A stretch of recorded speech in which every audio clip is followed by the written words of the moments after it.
ربیع الاول شریف نبی کریم صلی اللہ تعالی علیہ وآلہ وسلم کے میلاد کا ماہ مقدس۔ حضور صلی اللہ تعالی علیہ وآلہ وسلم کا ظہور 3 درجات پر ہے، 3 مراحل میں ہے۔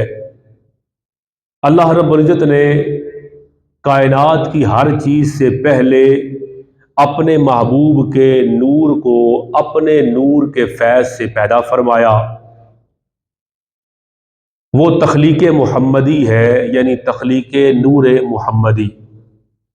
پھر مالک لم یزل کی مشیت اور رضا یہ ٹھہری کہ اپنے محبوب کا نور تو ساری کائنات سے پہلے تخلیق کروں گا، لیکن محبوب کو ختم نبوت کا تاج پہنا کر سارے نبیوں کے آخر میں مبعوث کروں گا۔ تو تخلیق محمدی ساری کائنات سے پہلے ہوئی تخلیق نور محمدی۔ دوسرا مرحلہ حضور صلی اللہ تعالی علیہ وآلہ وسلم کی ولادت باسعادت کا ہے۔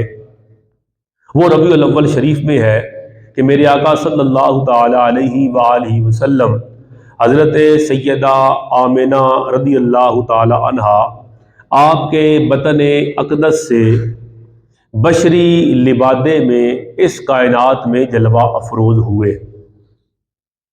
پھر 40 سال کی عمر میں حضور صلی اللہ تعالی علیہ وآلہ وسلم نے اعلان نبوت فرمایا۔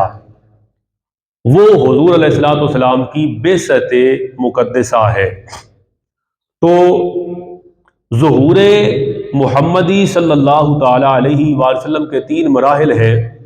ایک تخلیق نور محمدی، دوسری ولادت محمدی، اور تیسری بعثت محمدی۔ یہ ربیع الاول شریف کا ماہ مقدس حضور علیہ الصلوۃ والسلام کے میلاد اقدس کا مہینہ ہے۔